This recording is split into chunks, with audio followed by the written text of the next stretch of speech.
I welcome you all for this today's webcast. Myself Chokkalingam from Cipla Marketing. First of all, I apologize for the little delay happened due to weather and traffic issue technical issues happen in Delhi.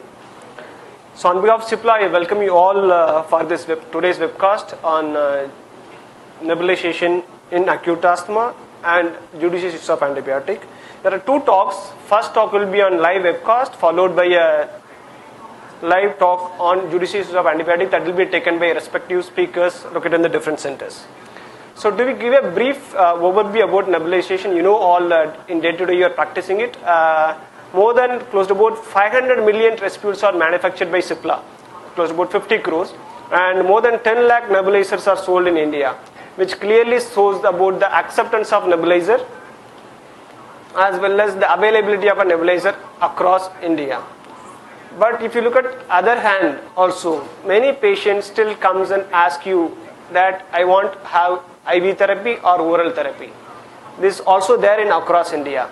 So we Cipla constantly try to give the better access to this such kind of patient, right therapy, that is inhalation therapy and nebulization therapy. As you know very well, Cipla is highly committed to develop a respiratory practice in India. Whatever the disease you name it, respiratory, from asthma, COPD, PAH, as well as respiratory infection. Across disease category, we offer widest range of products. One uniqueness of Cipla is not only we offer widest range of product, but also we establish good practices in respiratory medicine. To start with, we initiated in a year back about good nebulization practice, followed by best inhalation practice, and now we are stepping ahead in infection, respiratory infection as well. We initiated I-Pledge campaign, that is judicious use of antibiotic. So in line with that, today I have an eminent speaker, Dr. P.P. Bose, who has got more than 30 years of clinical experience, and he is also an eminent speaker. He has delivered lecture across national and international forum. And very few lines about him he is the first person to organize international symposium and workshop on sleep disorder in Delhi. And also he has various publication which is published in national international journal, and also he has authored a textbook on respiratory medicine and critical care medicine for PGs. Currently he associated with many corporate hospital and as a senior consultant in Department of Pulmonary Medicine, Critical Care and Sleep in National Heart Institute, and also he owns own clinic. And uniqueness about he is also founder of SANS Foundation, where he also built up healthcare capabilities in India for paramedics. That is a uniqueness about him. He has a special interest in two areas. One is on pulmonary and sleep medicine as well as home care. I welcome Dr. Bose to initiate the talk. So during the lecture, you can note down your question and hand out to our Cipla colleague. They will post into the website. The doctor will be answered all your question at the end of the session, followed by there will be a live talk by respective speaker in respective centers. Thank you very much.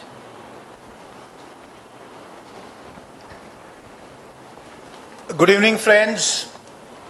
दोस्तों, आप लोग जो भी सुन रहे हो मेरे इस lecture को, कई सारे सेंटर्स मुझे पता चला आप लोग हो, राजस्थान से है, यूपी से है, मध्य प्रदेश से है. I think in Gujarat also is one center is there, and the people here in Ghaziabad.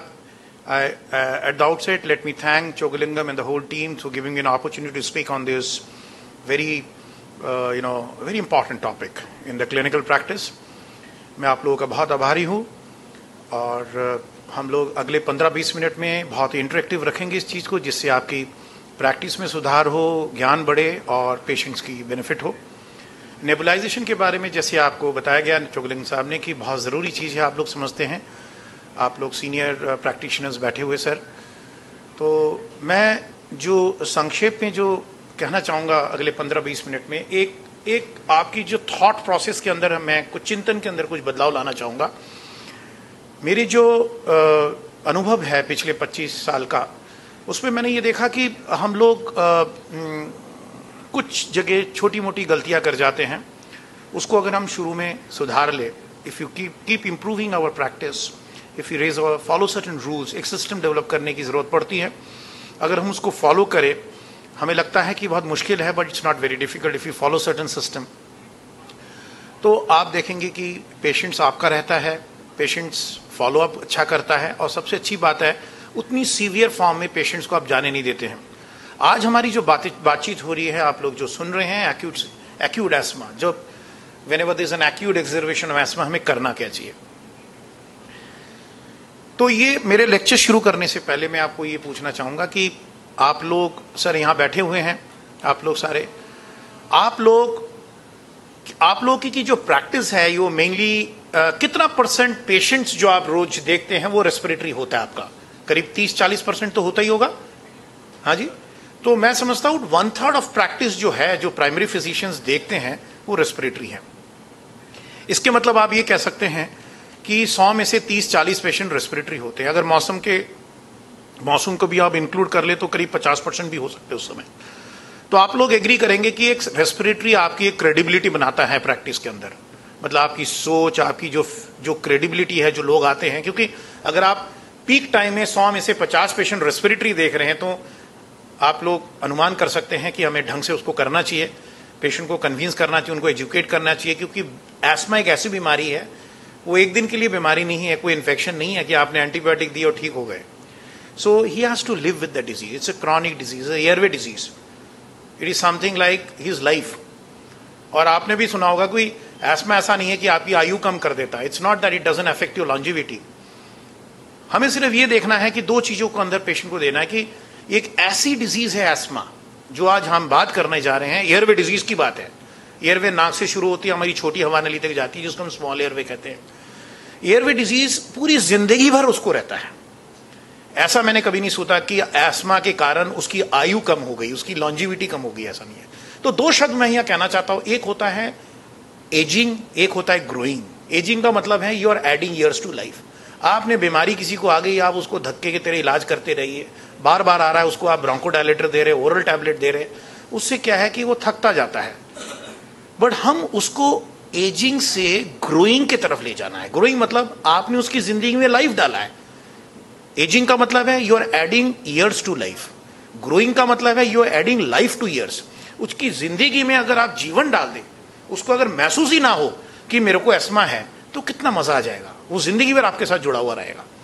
क्योंकि एस्मा में एक बेसिक चीज हम आप लोगों को ये सिखाते हैं, इट्स अ टोटल कंट्रोल। ये रिवर्सिबल डिजीज है। ये ऐसा बड़े बड़े लोग, आप प्लेयर्स मान लीजिए, एक्टर्स मान लीजिए, माउंटेनियर्स ले लीजिए, एस्मा कभी आपकी जिंदगी की और संघर्ष में एक रुकावट नहीं ला सकते। It's not an hindrance to your growth. तो एस्मा का मतलब है टोटल रिवर्सिबल। एस्मा का मतलब है टोटल कंट्रोल। एस्मा का मतलब है road reversible obstructive airway disease. और एस्मा किस उम्र में शुरू होता है? कम उम्र में शुरू हो जाती है, छोटी उम्र से शुरू होती है। बार बार नजला, जुकाम, खांसी, सांस अटक जाना, ये सब चीजें। और जो आपकी प्रोडक्टिव ईयर्स है, आपके स्कूल के जीवन में, आप जब आप काम कर रहे हो उस जीवन में, तो आप प्रोडक्टिव ईयर्स से इस बीमारी से आप जूझ रहे हैं। तो आपकी प्रोडक्टिव ईयर्स के अंदर अगर हम आपकी जिंदगी को खुशहाल कर दें, उसकी लॉन्जिविटी बढ़ा दे, उसकी फ्रीक्वेंट अटैक्स कर दे, तो उसकी अप्रोच ठीक होनी चाहिए। तो इस बैकग्राउंड से मैं आप लोगों को संबोधित करूंगा। आपके साथ जो भी वार्तालाप होगी उसको हम शेयर करेंगे। जो बाकी सेंटर्स में मेरे ये लेक्चर्स को सुन रहे हैं वो बाद में पूछ सकते हैं, बट हमारे यहाँ जो इस क्षेत्र में, दिल्ली क्षेत्र में, एनसीआर में, गाजियाबाद में जो आप लोग जो सीनियर प्रैक्टिशनर्स बैठे हुए हैं, आप हमसे पूछिएगा। क्योंकि जितना इंटरेक्टिव होगा उतना ज्ञान बढ़ेगा, उतनी मिठास बढ़ेगी, उतने लोग उस चीज को समझ पाएंगे। जैसे भी चोंगलिंगम साहब ने बोला है कि मेरे 20-25 साल काम हो चुका है इस फील्ड में। बेसिकली मैं इंटरनल मेडिसिन का आदमी हूँ, फिर super specialisation pulmonary critical care sleep में किया है। बहुत काम किया इस फील्ड के ऊपर। हम लोग कुछ हॉस्पिटल के साथ जुड़े हुए हैं। मेरे जो मेन टर्शियरी हॉस्पिटल है, नेशनल हार्ट एंड मैक्स में भी जाता हूँ। हमारी एक फाउंडेशन है, सांस फाउंडेशन के बारे में। हमने देखा कि जब तक हम जागरूकता ना बढ़ाए, जब तक हम एजुकेट ना करें, अच्छी रिजल्ट नहीं। तो सांस फाउंडेशन में हमारी एडवोकेसी करते, एजुकेट करते। हमने एक कैपेसिटी, एक पैरामेडिक यूनिट भी रन करते हैं जिसका नाम है सक्षम। सक्षम क्या करते हैं, जो गरीब बच्चे हैं, जो उनको एप्टीट्यूड हेल्थ केयर में है, उनको हम ट्रेन करते हैं। हमारे हेल्थ सेक्टर स्किल्स काउंसिल ने मान्यता दे रखा है। हम इन बच्चों के जरिए काफी जागरूकता बढ़ाते हैं। आपके पास अगर एक सक्षम या अच्छे हेल्थ वर्कर हो, बहुत अच्छा काम कर सकते हैं। ये एजुकेटर का काम कर सकते हैं, दवाई के बारे में ज्ञान दे सकते हैं, अच्छे नेबुलाइजेशन के बारे में, जो आज हम डिस्कस करेंगे। ये हमारी संस्था है सांस फाउंडेशन, हम साउथ दिल्ली में हैं। हमारे हिंदुस्तान में 3-4 सेंटर्स हैं, अलग अलग क्षेत्र में हम काम करते हैं। हम समझते हैं कि कंटिन्यूटी इन हेल्थ केयर में बहुत ज़रूरी है। सिर्फ आपको सांस, सिर्फ रेस्पिरेटरी नहीं है, आपको रिहैबिलिटेशन, हमारा एक बहुत बड़ा क्षेत्र है जिसमें हम काम करते हैं, जिसका नाम है समर्थ रिहैबिलिटेशन। करीब 60 मास्टर्स फिजियोथेरेपिस्ट हमारे साथ जुड़े हुए हैं। हम पल्मोनरी रिहैबिलिटेशन करते हैं। हमारे कम्युनिटी आउटरीच वैन है सार्थक के नाम से, हम अलग अलग क्षेत्र में जाके जागरूकता बढ़ाते हैं। Community outreach camp, RW camps करते हैं। हमारा एक और फोरम है सहज होम केयर। ये सारे हम समझते हैं कि एक लोग की उम्र बढ़ती जा रही है, अगर हम घर पे जाके इनकी सेवा करें, अगर हेल्थ केयर को इंप्रूव करें, तो रेस्पिरेटरी केयर का बहुत बढ़िया होम केयर में किया जा सकता है। तो ओवरऑल हम लोग कंटिन्यूटी इन हेल्थ केयर में बिलीव करते हैं। तो ये सब बैकग्राउंड हो गई, बट सबसे इंपॉर्टेंट चीज है, हर चीज जैसे आप लोगों ने मेडिकल कॉलेज में पढ़ा, हर चीज ABCD से, A for apple, B for bat and C for cat. Similarly ABC asthma में है, A for airway hyper responsiveness, B for bronchospasm and C for chronic inflammation. ये 3 चीजों के बारे में अगर आप बेसिक्स आपके स्ट्रांग हैं, गणित की तरह अगर आपके स्ट्रांग हैं, आप देखोगे हर चीज गणित। मैं तो ABC को दूसरा कहता हूं जिंदगी में। कोई भी क्षेत्र में आप काम करो, मेरे लिए ABC है। A for awareness, B for balance, C for control. अगर आप अवेयर हो जाए कि आप क्या कर रहे हो, अगर आप जागरूक हो जाए कि जो मैं कर रहा हूं ठीक कर रहा हूं, और उसमें अगर आप बैलेंसिंग ला पाए, तो कंट्रोल करना बहुत आसान हो जाता है। तो हर चीज ABC है। आज हमारे ABC है एक्यूट एस्मा। तो मैं दोस्तों इस बीमारियों के ऊपर हम आपको बताएंगे एस्मा क्या है। अब ये है क्या एस्मा? देखिए हमारी हवा नली है, हमारी आपने डेमो ट्यूब्स देखे आपने, मैं आपको दिखाता हूं डेमो ट्यूब्स कैसे दिखते हैं। आप लोग, सबसे पहले मैं सिप्ला का एक और कारण से आभारी हूं। ये डेमो ट्यूब्स पिछले 20 साल से मैं यूज कर रहा हूं, एक चीज मेरे टेबल से कभी नहीं हटा, ये डेमो ट्यूब्स।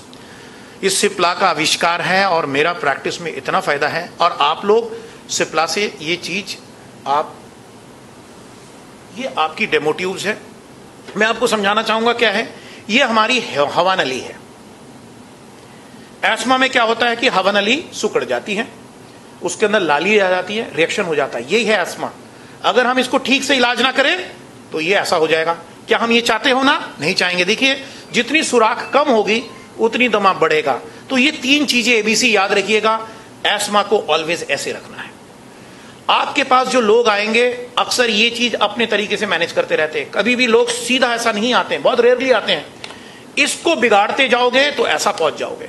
मान लीजिए इस सिचुएशन में अगर आपको आना है, पेशेंट अगर आ रहा है, वो सारी बातें बताएंगे, करना क्या चाहिए, आपसे पूछेंगे, आपकी चिंतन को बदलेंगे, आपसे कहेंगे नहीं ऐसा तो हम करते नहीं है, ऐसा करने से फायदा होगा। तो ए का मतलब है हाइपर रेस्पॉन्सिव, एक एलर्जी है। एलर्जी का मतलब है आपके एस्मा एक जेनेटिक डिजीज है। आप अगर फैमिली हिस्ट्री लेंगे, किसी ना किसी को जरूर होगा, फादर मदर भाई बहन किसी ना किसी को होगा। जेनेटिक में क्या होता है, कुछ चीजें हम, जैसे हमारी शक्ल सूरत, कुछ चीजें हम जेनेटिक्स में हमें मिलता है, it runs in genetics. Allergy एक जेनेटिक चीज है।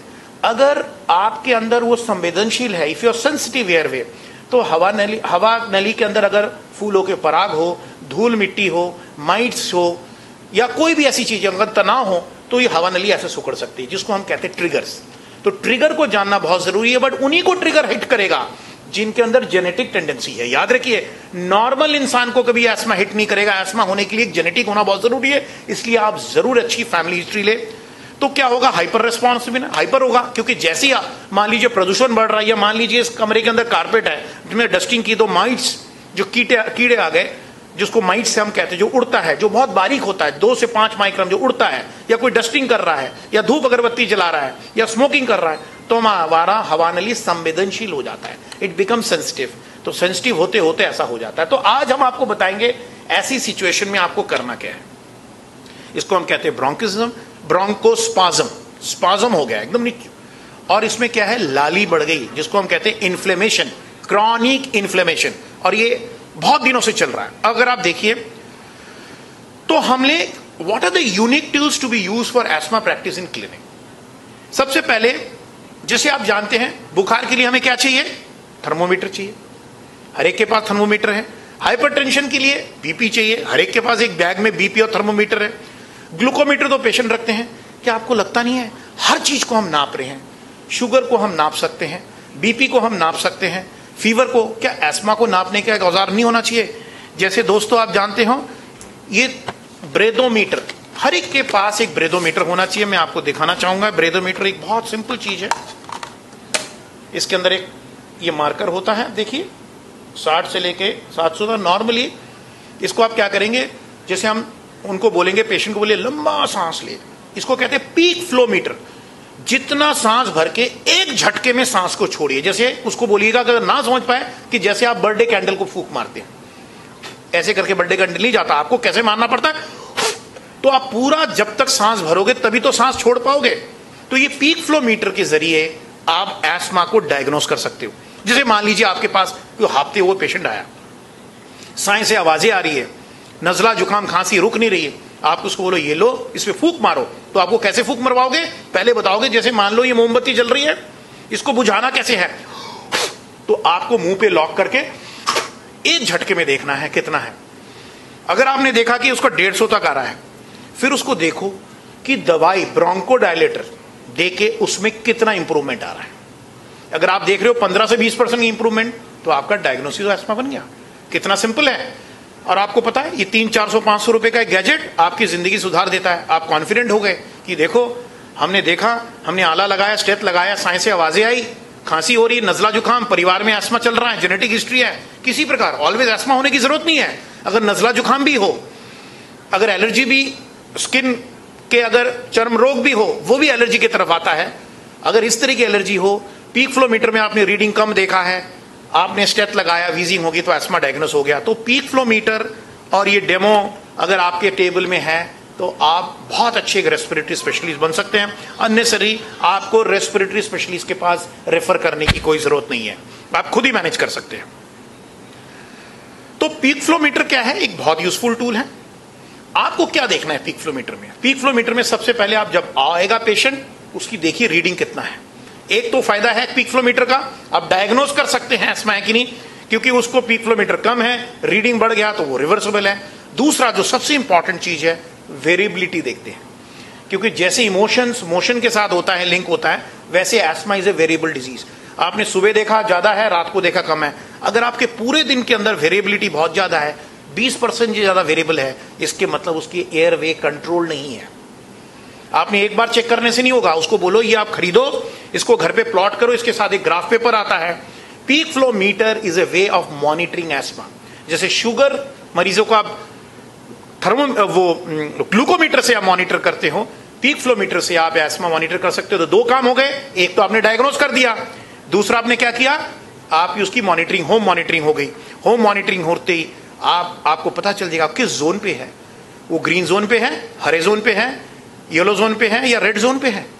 आप पता चला रात को उसकी रीडिंग बहुत कम हो रही है, तो आपको उस हिसाब से एडजस्ट करनी पड़ेगी, इनहेलर देने पड़ेंगे, स्टेरॉइड्स इनहेलेशन देने पड़ेंगे, सारी बातें हम करेंगे।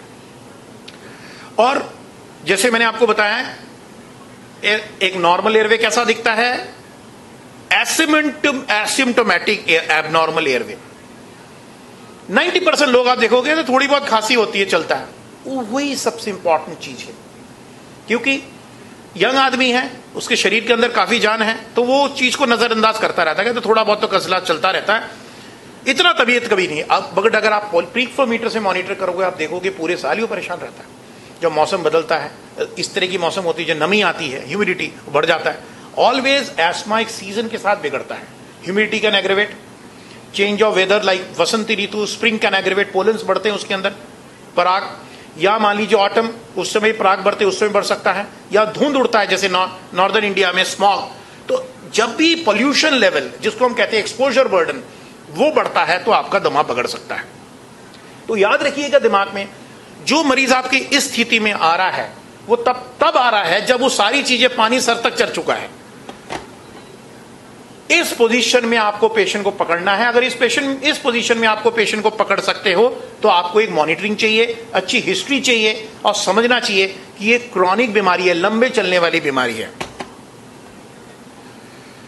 तो आपने ये चीजें देखा। अब हम एक केस डिस्कस करते हैं। एक 24 साल 25-year-old non smoker has recurrent attacks of cough and wheeze. He was given oral salbutamol, gets relief on an injection of theophylline. 24 साल का बच्चा है, बच्चा ही मान लो, यंग आदमी है, स्मोक उसने किया नहीं, फैमिली हिस्ट्री है, और बार बार उसकी खांसी, नजला, जुकाम, सांस से आवाजें होती है, और जैसे मैंने आपको बताया वेदर से वो ट्रिगर हो रहा है, उसको क्या दे रहा है डॉक्टर? उसको ओरल सिरप दे दिया सैल्बुटामॉल, क्योंकि सैल्बुटामॉल का क्या रोल है, ब्रोंकोडायलेटर दे दिया, थोड़ी बहुत आराम, क्योंकि आपकी हवा नली थोड़ी बहुत खुल जाएगी तो आराम तो मिलेगा। बट एक चीज मैं पूछना चाहता हूं, क्या सर में दर्द को आप पैरासिटामॉल से ट्रीट करोगे या सर में दर्द के कारण को ट्रीट करोगे? डेफिनेटली कारण को हम ट्रीट करेंगे। अगर कारण साइनस है तो साइनस को ट्रीट करेंगे, अगर कारण बीपी है तो बीपी को ट्रीट करेंगे। तो सिम्टम का ट्रीट करने का कोई फायदा नहीं है, तो हमें कारण, ये इन्फ्लेमेशन है उसको, तो इसमें क्या किया गया, आपने ओरल सैल्बुटामॉल लिया, उसने ओरल सैल्बुटामॉल, वही वाली बात हो गई, आपने डिस्प्रिन हेडेक के लिए दे दिया, कारण को इलाज नहीं किया, एक ब्रोंकोडायलेटर। हमने क्या सीखा, एस्मा एक ऐसी बीमारी है जिसमें हवा नली के अंदर सूजन है, खराश है, ब्लॉक्ड है, इन्फ्लेमेशन चल रही है, ये युद्ध चल रहा है एंटीजन एंटीबॉडी के बीच में, जो बाहर से जो चीजें आ रही है जिसको हम एलर्जन कहते हैं, और बॉडी ने एंटीबॉडी जो बनाया है उसके विपरीत, उन दोनों के बीच में जो रिएक्शन है उसी के कारण ये रेडनेस आ रही है। तो इन्फ्लेमेशन को कैसे आप ब्रोंकोडायलेटर से ठीक कर सकते हो? क्या हम कर सकते हैं? कभी भी नहीं कर सकते हैं। हमें एक एंटी इन्फ्लेमेटरी चाहिए, और सबसे बड़ा एंटी इन्फ्लेमेटरी मैं आपको बताऊंगा वो है स्टेरॉयड। क्योंकि आप लोगों के अंदर बहुत डर है, आप सोचते हो कि स्टेरॉयड दिया, स्टेरॉयड बहुत सेफ ड्रग है, आप स्टेरॉयड लंबे समय तक नहीं दे रहे हो। ऐसा नहीं है कि स्टेरॉयड से उसके बोन्स खराब हो जाएंगे और छाले पड़ जाएंगे या उसकी बीपी बढ़ जाएगी या शुगर बढ़ जाएगा। एक्यूट स्थिति में पेशेंट आया है, याद रखिएगा, उसकी सूजन बढ़ती जा रही है, ऑलरेडी वो पहला सूजन आपसे डिस्कस नहीं किया, वो एक्यूट फेज में आया है, एक्यूट इन्फ्लेमेशन, याद रखिए, आपातकालीन स्थिति। नॉर्मली क्या देखा गया है, ओरल ब्रोंकोडायलेटर तो दे दिया आपने, उसके साथ इंजेक्शन डेक्सामेथासोन या थियोफाइलिन, यही ट्रेंड चलता रहता है। दोस्तों, क्या आपको लगता है कि हवा नली या है, उसको इंजेक्शन के रूट में वो स्टेरॉयड इंजेक्शन देना ठीक है, मैं मानता हूं। क्या आपको एक ऐसी चीज नहीं होनी चाहिए जो सीधा हवा नली में जाए, उसको खोल दे? आप एग्री करते हैं ना कि ऐसी चीज होनी चाहिए जो हवा नली डायरेक्ट खोले, और डायरेक्ट सिर्फ एक ब्रोंकोडायलेटर से तो आपको टेम्पररी रिलीफ मिल रहा है, आपको तो सूजन हटानी पड़ेगी, इन्फ्लेमेशन हटाना पड़ेगा। तो हमें क्या देना पड़ेगा, हमें स्टेरॉयड देना पड़ेगा, याद रखिएगा।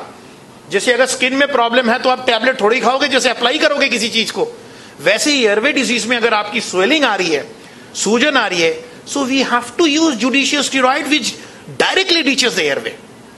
सो एक चीज याद रखिएगा, कितना भी आपने इंजेक्शन दिया, स्टेरॉयड के इंजेक्शन दिया या ओरल ब्रोंकोडायलेटर, आपके पास इनहेलेशन आ गया है, इनहेलेशन रूट याद आ गया, डायरेक्ट एक हवा नली में दवाई डाल सकते हो। और दवा नली में डालने के क्या क्या तरीके हैं, आपके पास इनहेलर है, स्पेसर, तो सबसे अच्छा तरीका है आप नेबुलाइज कर सकते हो। जबकि हम देखते हैं कि इतना कुछ सुविधा होते हुए भी ये चीज ये प्रैक्टिस अभी भी नहीं हो पा रहा, स्टेरॉयड नेबुलाइजेशन की यूज ही नहीं हो पा रहा। जबकि बहुत सिंपल है, मैंने आपको साधारण रूप से समझाया है कि नाक से यहां तक पहुंचाना है, आप सीधा दो, तुरंत आपको रिजल्ट मिलेगा। उस चीज को, प्रैक्टिस को बढ़ाना चाहिए, उसमें कोई भय नहीं होना चाहिए।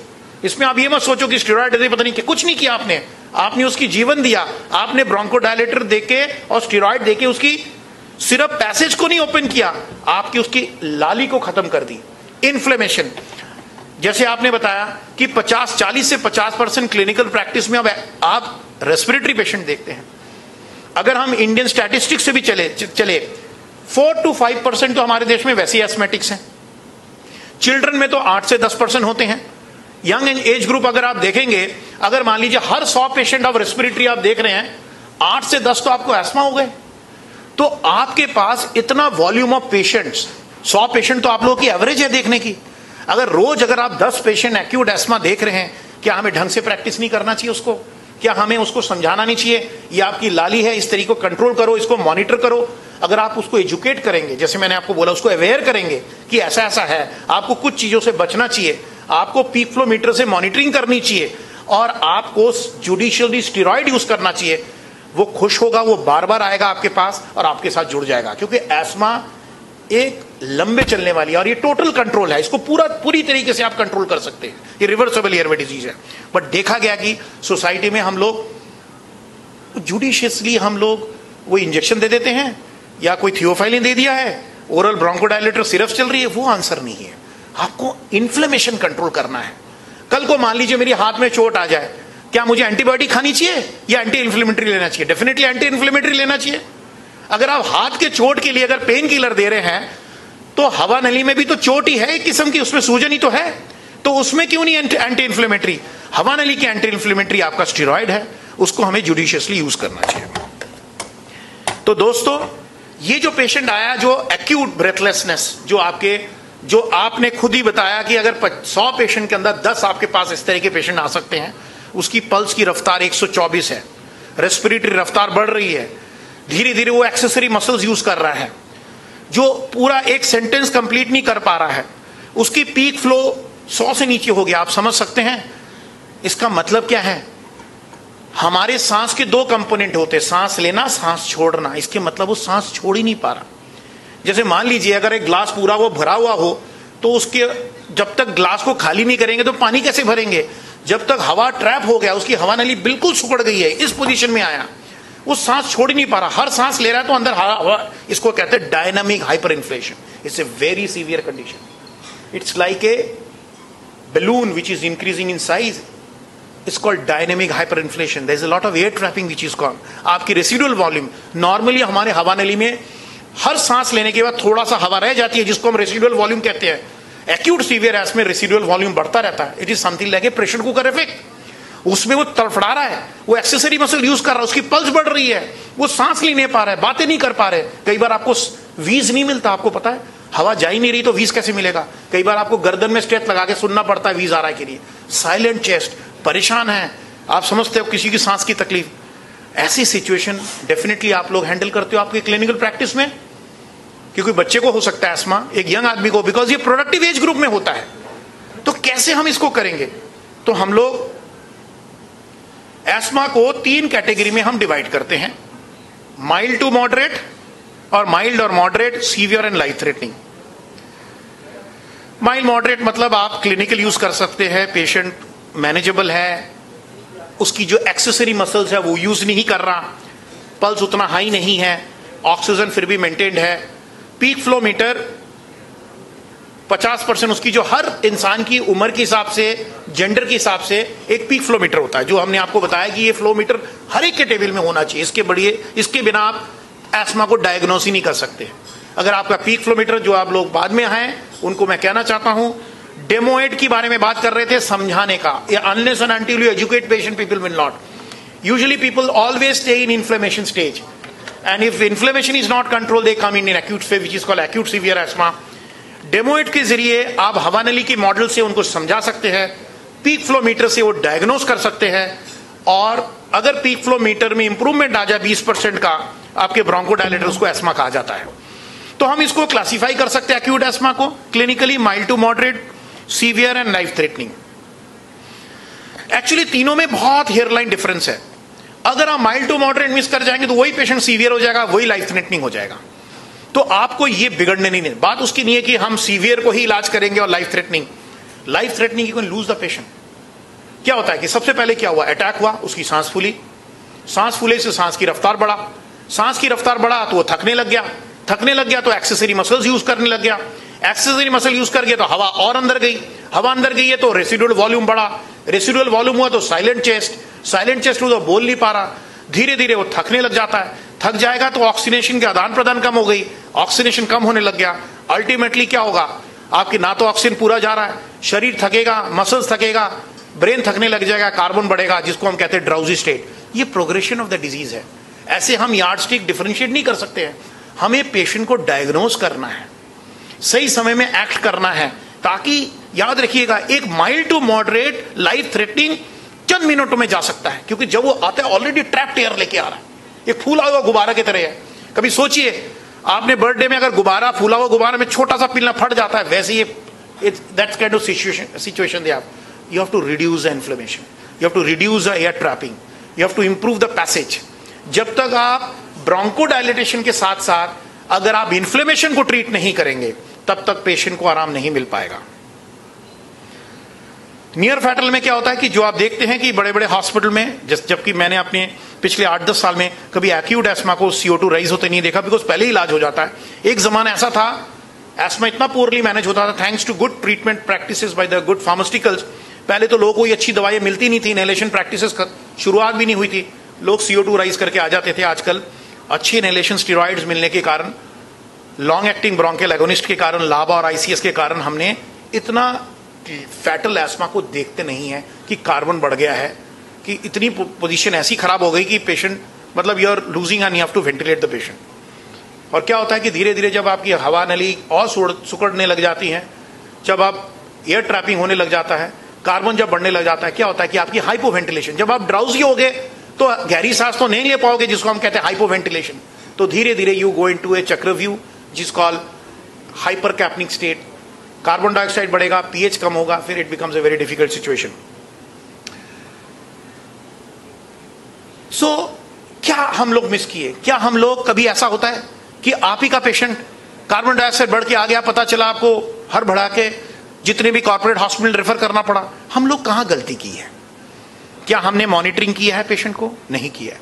क्या हमने पेशेंट को एजुकेट किया है ये क्रॉनिक डिजीज है, ये आपको जिंदगी भर चलना पड़ेगा?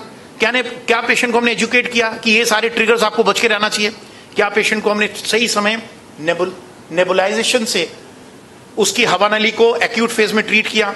क्या हमने उसको बोला कि स्टेरॉइड इसका एजुकेट करना बहुत जरूरी है? और एजुकेशन तभी पॉसिबल है जब खुद आप अवेयर होंगे, आपको पता है कि ये तो बताना ही है। अगर आपके अंदर वो भय रहेगा तभी आप उस भय को ट्रांसफर नहीं कर पाओगे। आपको कन्विंस करना पड़ेगा कि this is the disease, it's a reversible disease. बड़े बड़े लोगों को ये डिजीज हुआ है, people have lived a very good life, it will not affect your quality of life, you can live a very good healthy life. The greatest people, runners, celebrities, cricket players, they have suffered with asthma, they have learned to live. Only thing you learn to control the asthma. Asthma is a totally controllable disease. Only thing you should know how to control an acute asthma. अगर आप oxygen saturation, एक छोटा सा pulse oximeter, आज के जमाने में तो 1000-2000 रुपए का पल्स ऑक्सीमीटर मिल जाता है, you can monitor the oxygenation, peak flow. कई बार क्या होता है कि अगर आप ये सारी चीजें एक्यूट सिचुएशन को अगर आप मिस कर जाते हैं तो पेशेंट जैसे होता है कि फूला हुआ गुब्बारा फटेगा तो निमोथोरैक्स, even acute severe ESMA can land up with निमोथोरैक्स। याद रखिएगा, if the patient is not responding to frequent your aggressive steroid treatment and possibility that you are missing a pneumothorax, all those things you have to keep in mind. आज हम आपको बताएंगे कि ऐसा situation जो इस तरह की सिचुएशन है, हवा नली मतलब एक पॉइंट के टाइप इतनी नैरो हो चुकी है कि आपकी हवा नली के अंदर इतनी जगह कम है, एयर ट्रैपिंग हो रही है, it's like a football, you are not able to breathe out. तो आपको करना क्या चाहिए? क्योंकि समय बहुत कम है, आपको नेबुलाइज करना चाहिए। पहले सबसे पहले आप ब्रोंकोडायलेटर करोगे। आप, मैं आप लोगों से पूछना चाहता हूं, you all senior people, please raise your hands, how many people use bronchodilator nebulisation as a first practice in acute CMI? Just raise your hands. I expected more. Good. 50%. Now I will ask you, how many of you use nebulized steroids as a first line of practice? Same. That means आप लोग bronchodilator और steroid दोनों ही use करते हैं. You agree with this? So I want more hands to be raised, because this is one thing, because you have to treat both the passage and the inflammation both. But देखा गया कि लोग सैल्बुटामॉल तो use कर लेते हैं, but steroids को उतना ज्यादा यूज नहीं करते हैं. तो नेबुलाइज करो सैल्बुटामॉल 2.5 to 5 milligram every 20 minutes for 3 doses. Clinical response देखना चाहिए. आपको देखिए कि पेशेंट्स इंप्रूव होना चाहिए, उसकी पीक फ्लो इंप्रूव होनी चाहिए, एयर ट्रैपिंग इंप्रूव होनी चाहिए, he should able to breathe. Then accordingly clinically आप देखो 1 से 4 घंटे में. चिल्ड्रन अगर हो तो उसका डोज कम कर दो. यू कैन यूज लीवोसैल्बुटामॉल, जिसमें आइसोमेरिक बेटर फॉर्म है, उसमें टैकीकार्डिया कम होता है. एडल्ट्स में आप इप्राट्रोपियम यूज कर सकते हो. देखिए इप्राट्रोपियम कहां यूज करते हो मैं आपको बताऊंगा. जो स्मोकर्स, देखा गया है कि एस्थमेटिक के अंदर भी स्मोकिंग प्रेवलेंस सेम है. हम लोग उतना एजुकेट नहीं करते हैं, हम सोचते हैं कि एस्थमेटिक स्मोक नहीं करते हैं. अगर सोसाइटी में प्रेवलेंस ऑफ स्मोकिंग अराउंड 4% है जो माना जाता है, एस्थमेटिक में भी 4% ही है, because we are not educating. It's very important. We should educate asthmatics not to smoke, because smoking.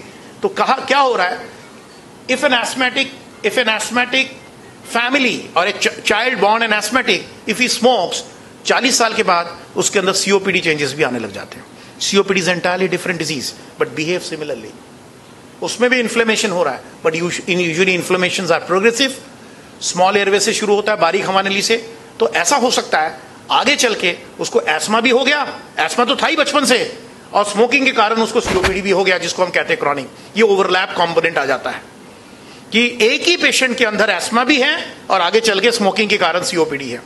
तो जहां भी आप स्मोकिंग देखोगे या क्रॉनिक चेंजेस आ गए हैं, इनिशियल कैरियर में अच्छी तरह इनहेलर्स नहीं लिए, स्टीरॉइड्स नहीं लिए इनहेलेशन सिरों पे, ऐसे लोगों में देखा गया कि कोलिनर्जिक टोन, हमारे दो तरह के टोन होता है, एक sympathetic and cholinergic.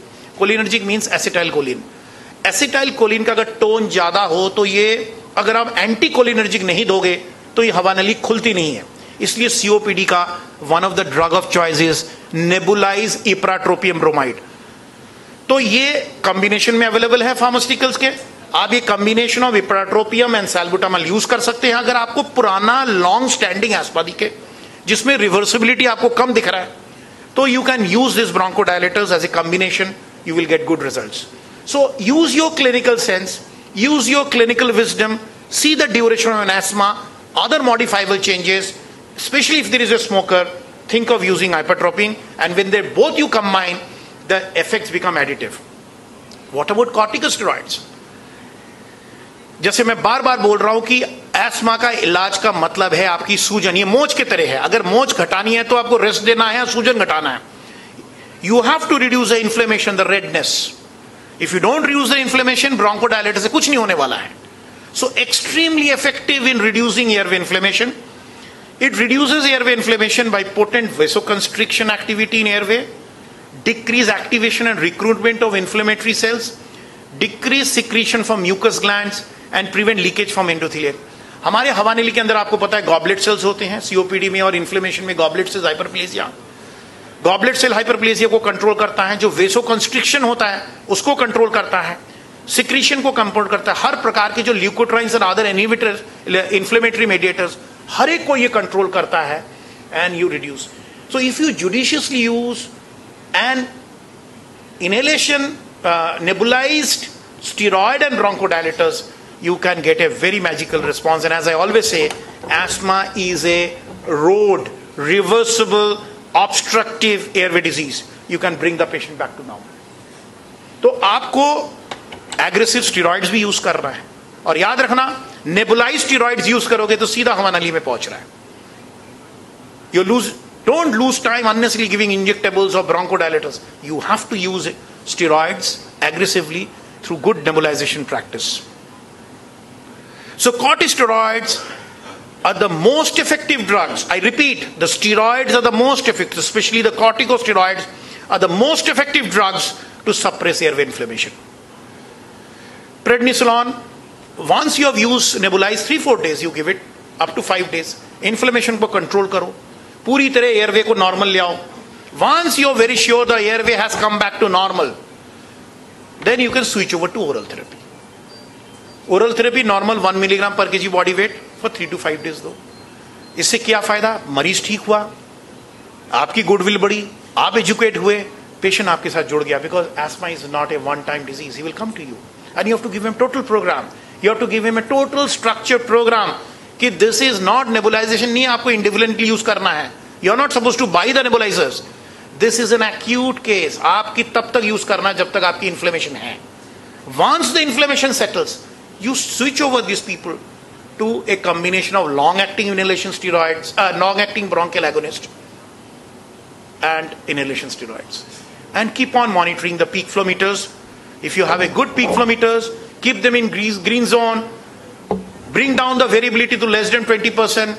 You will find he's as good as normal. Only call them during change of weather. Whenever there's a drop in peak flow meters, you can manage. You will never allow these people to go into an acute severe asthma.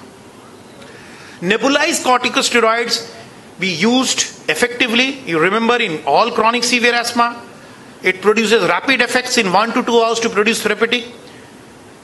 As I told you, it has a very good topical effect. It reduces the vasoconstriction, and the best part of it, you can reduce his cost. You don't have to send this patient. Don't get panicky. Even if the oxygenation is low, you see, watch him in next 24 hours. you can avoid hospitalizations.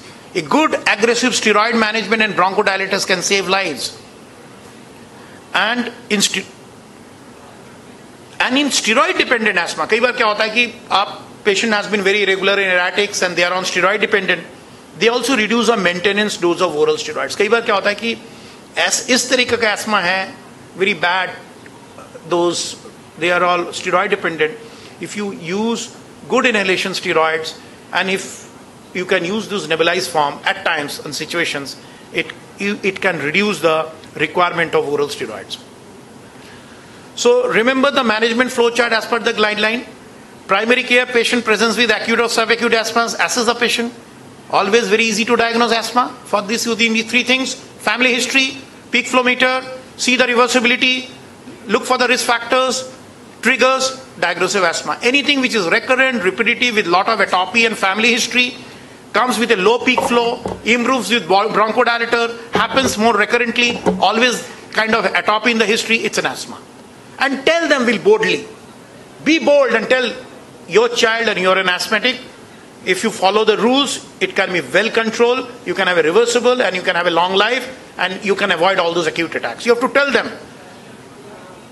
Don't play an hide and seek with this patient. Be honest and tell them. Don't give them any alternative. They say it's a bronchial asthma.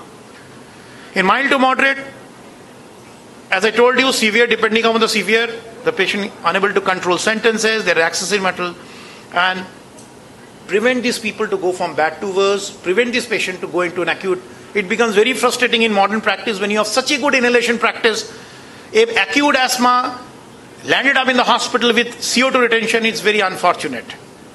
Start treatment with short-acting bronchial agonist. Once the patient settles, switch over to prednisolone, 1 milligram per kg body weight. Use some controlled oxygenation initially and finally put them into long-term LABA and ICS, which is not the today's management. We can have a very good. So continue treatment with short-acting bronchial. SABA is a short-acting drug. Remember, salbutamol you have to. And at the time of, if you see the patients are improving, what will happen? Pulse will come down, respiratory rate will come down, accessory muscles will settle down, oxygen saturation in room air will improve, patient will feel better. And once you discharge the patient, remember, give them everything in writing, give them 5 to 7 days of oral steroids. There's nothing wrong. Even the golden period of steroids are 3 weeks now, they say. Up to 3 weeks you can safely give the oral steroids. Give them for 7 days, call them after 7 days, put them in inhalation steroids, and your controller drug should be SOS. Not so 90% times it's the other way around. People are using bronchodilators, not steroids. So give them controller SOS, inhalation steroid should be the maintenance treatment, and follow-up should be with their checkup with their risk factors and give a good action plan. Theophylline has a very little role in asthma. Try not to use it. Should be an add-on treatment. I see a lot of people are using because it has a very low therapeutic index. आपको पता है इसकी monitoring नहीं हो पाती है. Sometimes you can precipitate cardiac arrhythmias. Theophylline should not be used. Only additional advantage of theophylline in COPD होता है to improve the diaphragmatic contractility. We use in COPD patients, but in asthma, please don't use. You don't need. It's not very effective. Unnecessarily, there are a lot of palpitation. It also causes insomnia. It causes sleep disturbances. So, for a good practice, nebulize salbutamol, use hypertropine judiciously, and if you're still not, ask for an ambulance. Look for the distress. Always see to it that near normal pulse and respiratory rate, no use of oxygenation, accessory muscles, they can be very safely managed at your clinical level, and you can consider sending.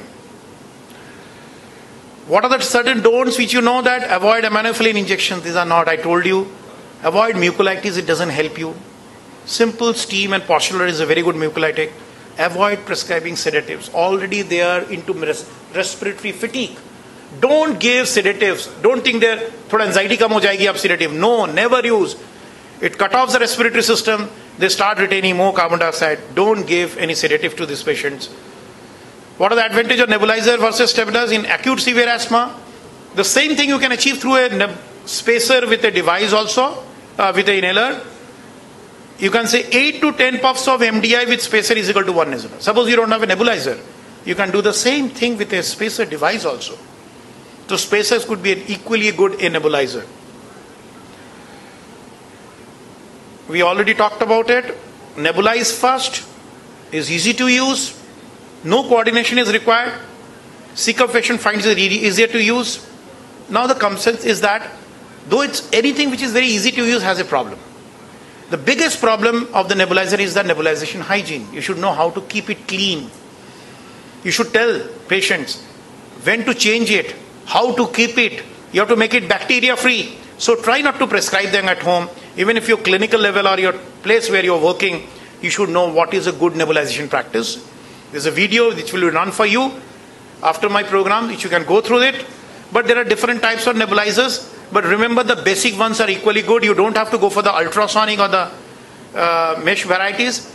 Basically, a compressed air gets, what is nebulizer? It's a Tyndall's effect. You convert a liquid into a cloud. Only thing, a good cloud will give you a good nebulization. And you really don't have to use very expensive nebulizers. These are the key aspects of nebulization. Usually the filling volume should be 2 to 5 ml. Nebulization time, don't give for 20-30 minutes. It should be within 5 to 6 minutes, 10 minutes it should be. Nebulize for about a minute after the spluttering sound occurs. You will get those. These are the things. I think the video will help you. And there are certain questions are asked, like you can give through mask also and you can give through mouthpieces also. When you're giving nebulization antibiotic, try to give through the mouthpiece. Especially you can give aminoglycosides nebulization because unnecessarily it will go to the nasal passage. But otherwise, it's your choice, patient choice, any one of this. Steady, normal breathing, interspersed with occasional deep breaths, he has to follow. I think the video will help you. As I always told you, the most important thing is a nebulizer in asthma. But it is an incomplete without a pulse oximeter, I think you can always have. So nebulizers, when used correctly, can lead to optimal treatment, as I always told you. Lung deposition with loose-fitting mask in young children, this is inhaling through not tightly fixed. So you have to see to it, the mask should be tightly fixed. You should have the right mask. The hygiene should be good. You should always handle nebulization after hand washing. If you find the color of the nebulization tube is changing, you should change it.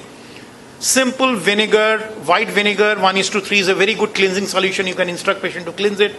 Keep it in a Ziploc bag. I think you can have an airtight bags and keep the nebulizer. Don't keep the nebulizing the kit open because that is the biggest problem. Because always remember, the chamber is a source of infection. Always see to it the chamber should be empty because these are the source or harbinger of the infections. So you have to see all those things. We can have more in the interaction because these are the things we'll be talking about. You should use a face mask in all patients. Drugs can be delivered by nebulizer either by a mouthpiece or a face mask, which I told you. But try to use a mouthpiece if you are giving the antibiotics because now we can give certain antibiotics also through nebulizer. Bronchodilator response is reduced by nearly 50% when the drug is delivered via nasal because you get a very effective response, as I told you. Mouthpiece should be preferred, as I told you, if you are if delivering nebulized steroids and antibiotics. Even steroids you prefer to give through mouthpiece, otherwise you can get a lot of nasal deposition. If a patient is having glaucoma, because anticholinergics, they raise your intraocular pressure, try to use a mouthpiece for glaucoma patient anticholinergics. Face mask should be used for acutely ill patients. Babies, young children, find it difficult to coordinate with the mask, and especially only basically for the bronchodilators. So we always discuss whenever there is an acute asthma, try to be used judiciously the combination of steroid and bronchodilator. Even 2 sick patients. Nebulizer should be used also 2 sick patient incapable of handled. Sometimes you have to be sometimes what happens, very dementic patient, old patients, they are not able to use the devices well.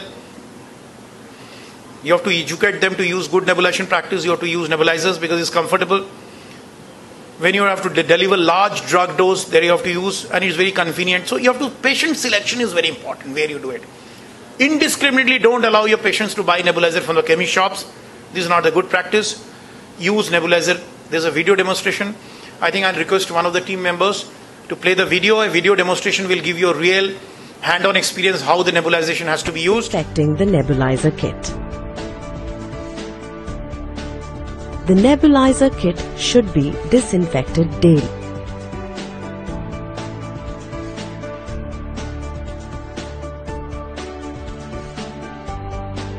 In a clean container, soak all the accessories except the tubing for 30 minutes in a commercially available medical disinfectant, or a mild detergent, or vinegar solution, 1 part white vinegar and 3 parts warm water.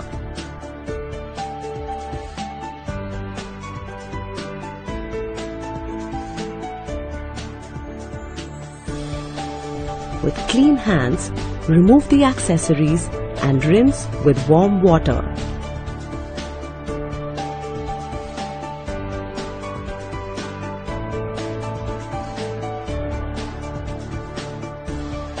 For healthcare professional, enhancing the efficacy, and follow the good nebulization practice.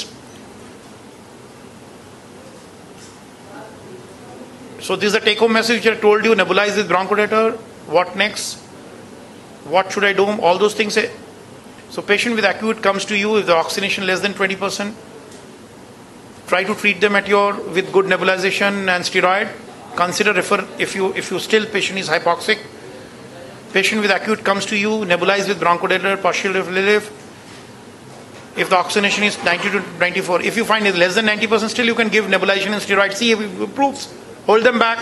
If it is low, send them to the tertiary hospital. If you find it's 90 to 90% saturation, so pulse oximetry is very important. Consider referral to the physician, chest hospital for chest X-ray to rod pneumothorax. And if you are more than 95%, you can jolly well treat them and switch over to your bronchodilators and oral bronchodilators SOS, what we call controllers, and a long-acting inhalation, long-acting bronchial agonist and inhalation steroids, which is a total asthma plan, which we can discuss if you want. So use nebulizers. The take-home message is use nebulizers judiciously, monitor the patient, cleaning and maintenance. This is very important. If you don't clean the nebulizer well, this is the harbinger. Most of the patients which are referred to me in my clinical practice, I find them, the physicians, they are not instructing their patients to keep it well, nor they do it well. Even in the tertiary hospitals, I get a lot of referral. Nebulizer-induced infection, nebulizers-induced pneumonias. All those things are very difficult. So follow a good cleaning maintenance of nebulizer. And I'm very thankful to Cipla. They have a good nebulization practice. You can go through their book. They have a site. They have their leaflets. I think everybody should follow those rules. If you follow this good nebulization practice, keep your hand hygiene very clear and explain the patient every time they do. If they're using it at home level, that really can be very useful to the society. Thank you so much. So we can take 3 questions from this center and another 2 questions from across India for the limited time. I think we have a very limited time. Already we are running late. We can have a lot of discussions. People who are here, they can always talk to me anytime. Oh, but sorry. Yeah. आपने एक बात कहा कि जैसे अगर patient को आप भेजते हैं तो प्रेडनिसोलोन 1 mg पर केजी बाय वेट के हिसाब से देना चाहिए. Sorry, can you repeat it? जब आपने कहा कि 3-4 दिन तक आपने नेबुलाइज किया, उसके बाद पेशेंट को आपने भेजा ओरली थेरेपी पे, तो आपने कहा प्रेडनिसोलोन. तो क्या हम ऐसा नहीं कर सकते कि कुछ स्टेरॉइड उसको मेंटेनेंस डोज के लिए हम एडवाइस करें, लाइक इनहेलर, लाइक? देखिए, बहुत और उसको कितने दिन तक हमें देते रहना चाहिए कंटिन्यूटी के साथ? बिल्कुल. बहुत. आप अपने परिचय बताएंगे सर? मैं डॉक्टर दिनेश त्रिपाठी सर. दिनेश त्रिपाठी जी, बहुत अच्छा सवाल पूछा है उन्होंने. दिनेश त्रिपाठी ने बोला कि कितने दिन हम ओरल स्टेरॉइड दे सकते हैं और उसके बाद क्या हम इनहेलेशन. बहुत अच्छी बात. मैंने बोला कि हमारा मेरा ये क्वेश्चन नहीं था कि ओरल स्टेरॉइड, क्या हम ऐसा नहीं हो सकता कि ओरल स्टेरॉइड ना दे करके कुछ इनहेलेशन भी आते हैं? मैं उसी का उत्तर दे रहा हूं मैं आपको. दिनेश जी, आप सुनिए. देखिए, समझने की कोशिश कीजिए. पेशेंट इस स्थिति में आया आपके पास, आपने 2 दिन आप उसको रख के नेबुलाइजेशन दिया है, स्टेरॉइड दिया है. इस पोजीशन में आने में समय लगता है. कभी भी एक एस्मा का नॉर्मल टोटल कंट्रोल में 7 दिन लग जाते हैं, क्योंकि सूजन होगा, इन्फ्लेमेशन चेंजेस आएंगे, समय लग जाता है. आपको देखना पड़ेगा कि inhalation is the ultimate treatment. Inhalation तो आपको देना ही है. इनहेलेशन से जो जितनी दवाई आपकी पहुंचेगी, आपको उसके साथ साथ ओरल स्टेरॉइड से भी ऑगमेंट करना पड़ेगा, क्योंकि आपको तुरंत इस पोजीशन में लाना है आपकी टारगेट. आपको यही मैं कह रहा हूं कि आपका टारगेट डिफाइन होना चाहिए. एस्मा का मतलब क्या है? Total control. आपको जल्द से जल्द वो पूरा हवा नली पे नॉर्मल आना चाहिए. और स्टेरॉइड्स, तभी मैं कह रहा हूं कोई भय मत रखिए.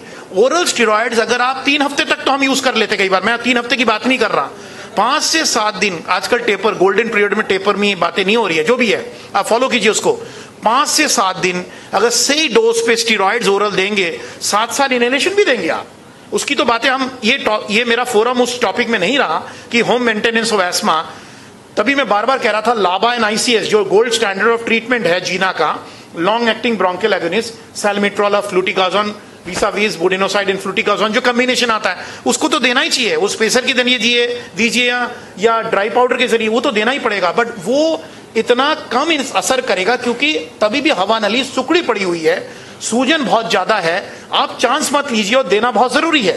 टोटल कंट्रोल तक आप वेट कीजिए जब तक आपकी peak flow golden green zone पे ना आता है। ग्रीन जोन का मतलब है कम से कम 350-400 पे ना आए, बिकॉज एस्मा का मतलब है टोटल कंट्रोल। टोटल कंट्रोल याद रखिएगा, एक चीज, हमें पार्शियल कंट्रोल में जाना ही नहीं है। क्या मैं आंसर कर पाया दिनेश जी आपका? जी sir. Okay, sorry sir. Sir asthma में एंटीबायोटिक का कोई रोल है क्या? देखिए, जैसे मैंने एक बार बताइए, मैं आपसे पूछूं, आप अपने परिचय बताएंगे सर? सर डॉक्टर आर के राय। डॉक्टर आर के राय।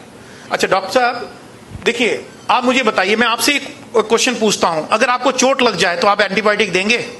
नहीं देंगे ना। आप क्या देंगे? एंटी इन्फ्लेमेटरी देंगे, एनेसाइड्स देंगे। एस्मा भी एक किस्म का चोट मान लीजिए, सूजन मान लीजिए, एक इन्फ्लेमेशन है, वो सूजन है, उसके अंदर एक रिएक्शन शुरू हो गया, एंटीजन एंटीबॉडी, उसमें एंटीबॉडी का कोई रोल नहीं है जब तक आप डॉक्यूमेंट नहीं कर रहे हैं कि उसको कोई इन्फेक्शन हुआ है। इन्फेक्शन की कुछ डॉक्यूमेंटेशन होनी चाहिए, जैसे मान लीजिए बुखार आया, मान लीजिए बलगम के कलर चेंज हो गया है, फीवर आ रहा है, मान लीजिए बहुत हाई ग्रेड, आपने लंग्स के अंदर कोई पैचेस देखे हैं या लोअर रेस्पिरेटरी कुछ क्रैकल देख रहे हैं, उसमें तो वीजिंग होता है। Unless and until very sure उसको एक सेकेंडरी इन्फेक्शन ना हुआ है। कई बार ऐसा होता है कि गलत शलत नेबुलाइजेशन ले लिया उन्होंने, इन्फेक्शन आ गया, तब एंटीबायोटिक की बात है। बट बाय डेफिनेशन है प्योर एस्मा अगर एक्यूट फेज में आता है, इस फेज में आता है, तो आपको एंटीबायोटिक की कोई आवश्यकता नहीं है, बिल्कुल मत यूज कीजिए उस पर, ये इन्फ्लेमेशन है। हाँ जी सर, बहुत अच्छा सवाल आपने पूछा, बैठिए सर। देखिए सर, ये फोरम उस चीज का नहीं है, मॉन्टेलुकास का बहुत अच्छा रोल है। देखिए क्या होता है कि जैसे मैंने आपको बताया कि हवा नली में जब सूजन आती है, कई चीजों की उथल पुथल होती है, इसिनोफिल्स आते हैं, ल्यूकोट्राइन्स इनहिबिटर्स, ये एक किस्म का न्यूक्लियर रिएक्शन जैसा होता है। एक चीज होता है ल्यूकोट्राइन मेडिएटर्स होते हैं।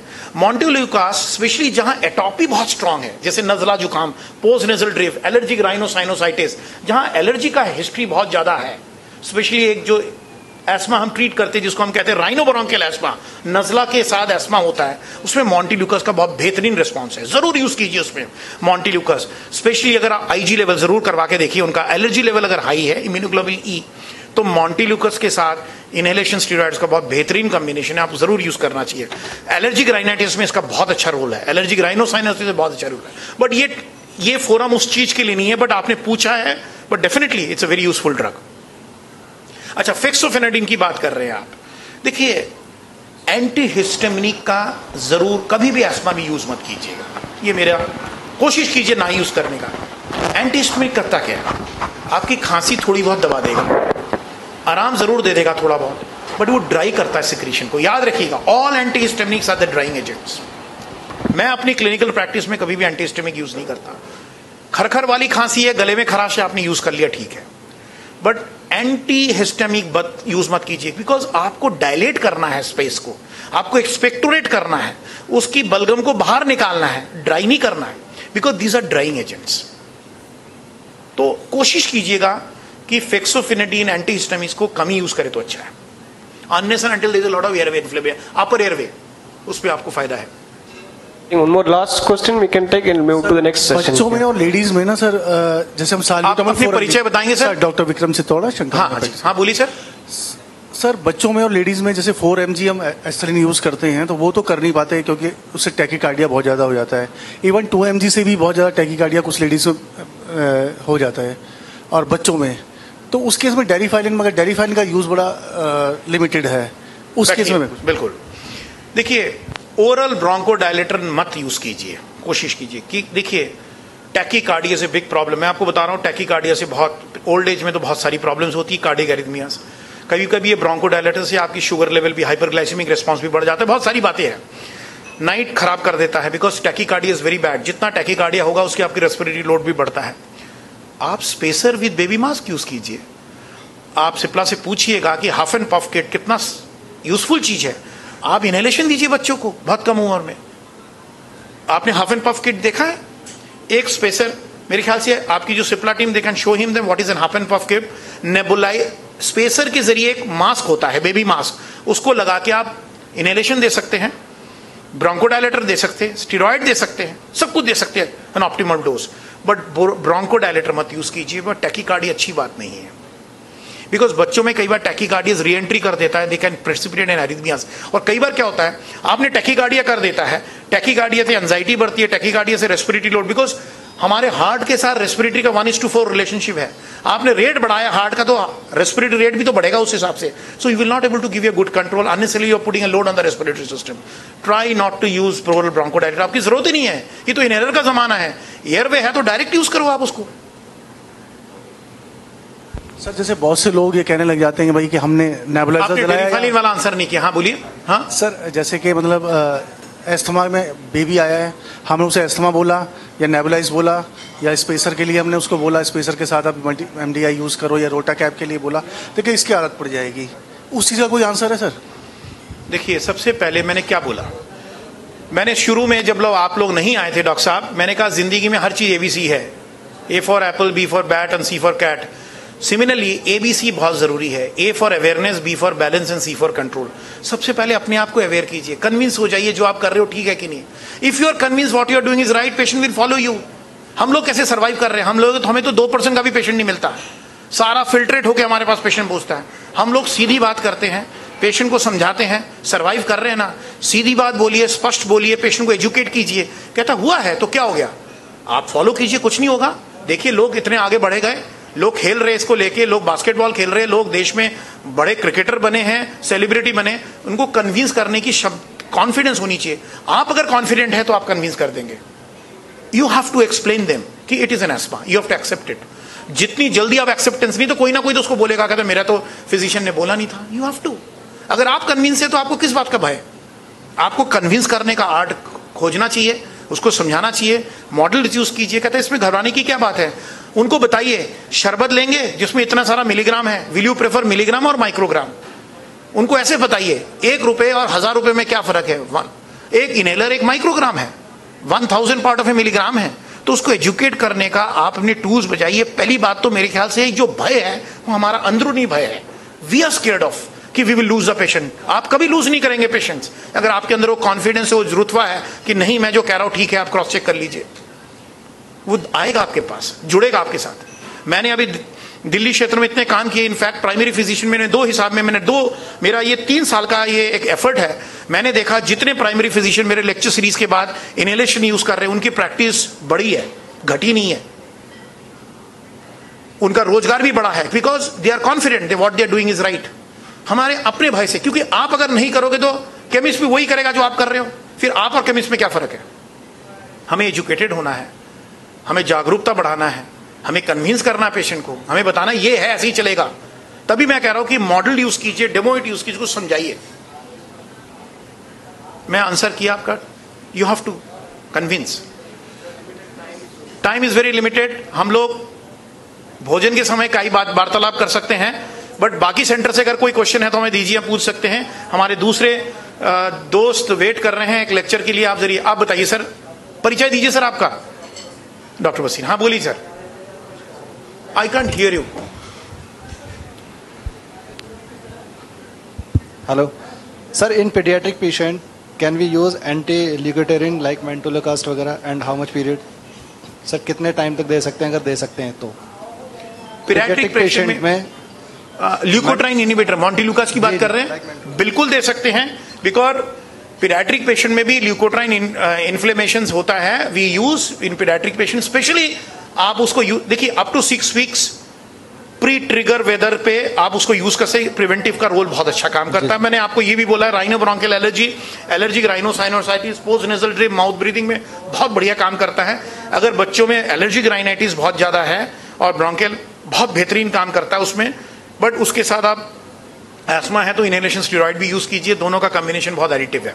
जरूर अप टू 6 वीक तो सेफली यूज कर सकते हैं सर। उसके बाद भी दे सकते हैं, ज्यादा भी दे सकते हैं। देखिए मॉन्टेल्यूकास मैं समझता हूं कि इंडेफिनेटली नहीं देना चाहिए।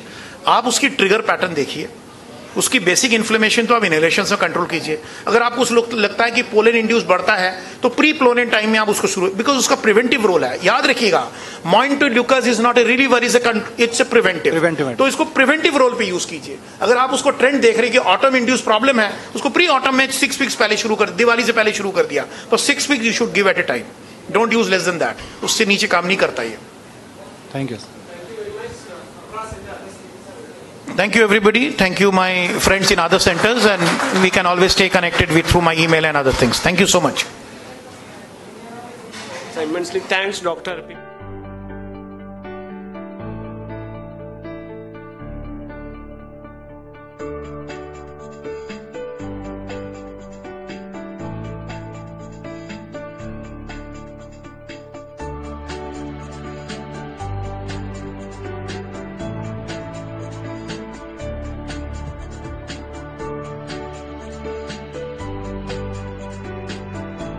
Hi, we will now show you how to use the nebulizer correctly. The nebulizer is a system that converts liquid medication into a mist, which can be inhaled by the patient. The whole procedure will be explained in 5 sessions. Parts of the nebulizer: assembling the nebulizer, using the nebulizer, cleaning and maintenance of the nebulizer. Important instructions. Parts of the nebulizer. The nebulizer consists of a compressor and 2 separate kits, that is, pediatric kit and adult kit. The compressor consists of a filter, power switch, power cord, air outlet, air opening, and rubber pads. The pediatric kit contains a child mask, mouthpiece, cap, baffle, medication chamber and tubing. Before using the nebulizer, please read the user manual provided by the manufacturer. Now we will show you how to assemble the nebulizer. Place the compressor on a sturdy surface so that the rubber pads are resting on it. Please do not place the compressor in this manner, that is, vertical position. And never keep the compressor on soft surfaces such as a bed or a couch or the patient's lap, as this may block the air openings. Plug the power cord into a power socket. Connect one end of the nebulizer tubing to the compressor air outlet. Open the cap of the medication chamber. Check if the baffle is in place.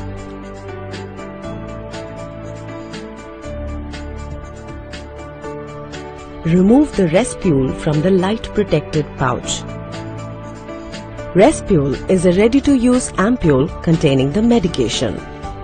Twist the respule to open it and squeeze the liquid medication into the medication chamber.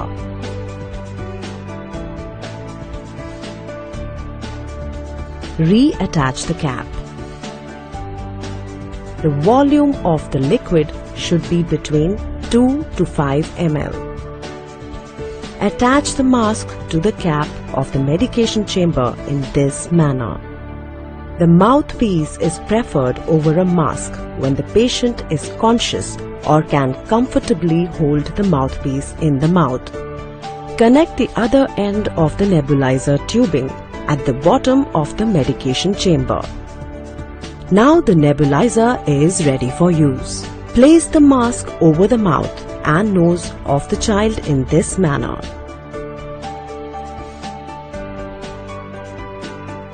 Switch on the power and the compressor.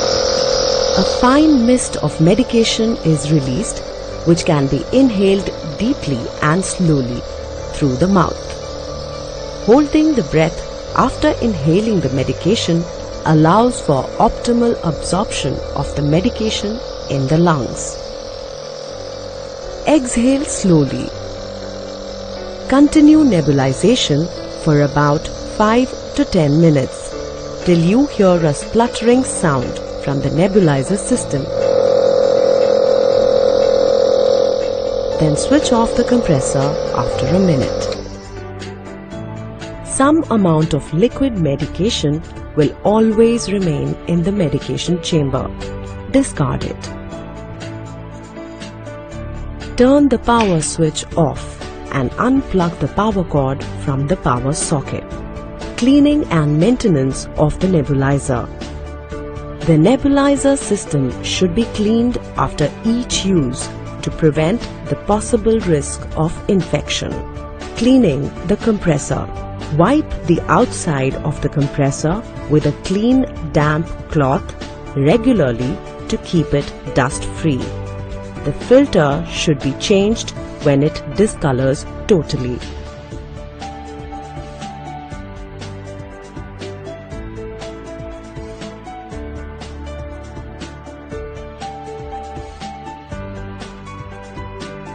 Cleaning the nebulizer kit.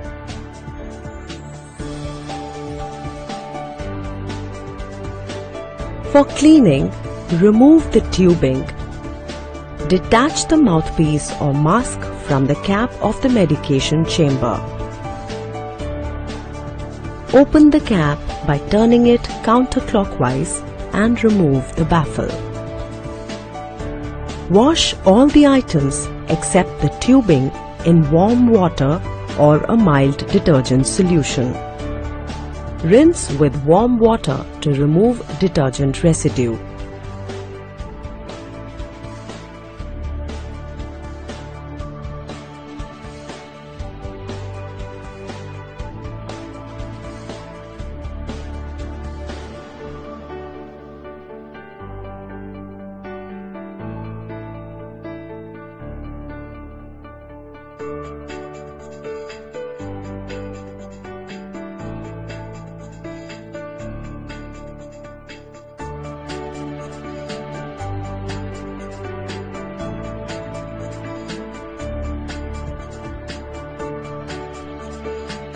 Allow to air dry. Cleaning the tubing. Keep the outer surface of the tubing dust-free by wiping it regularly. If you notice some liquid droplets in the tubing, connect the tubing to the compressor outlet. Switch on the compressor and blow air through the tubing for a few seconds. Disinfecting the nebulizer kit. The nebulizer kit should be disinfected daily.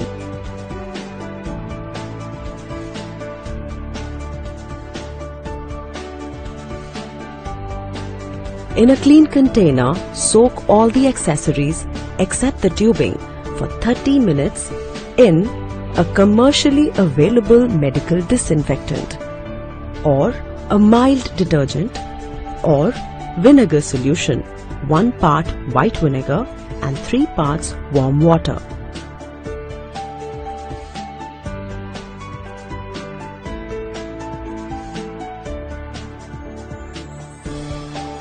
With clean hands, remove the accessories and rinse with warm water.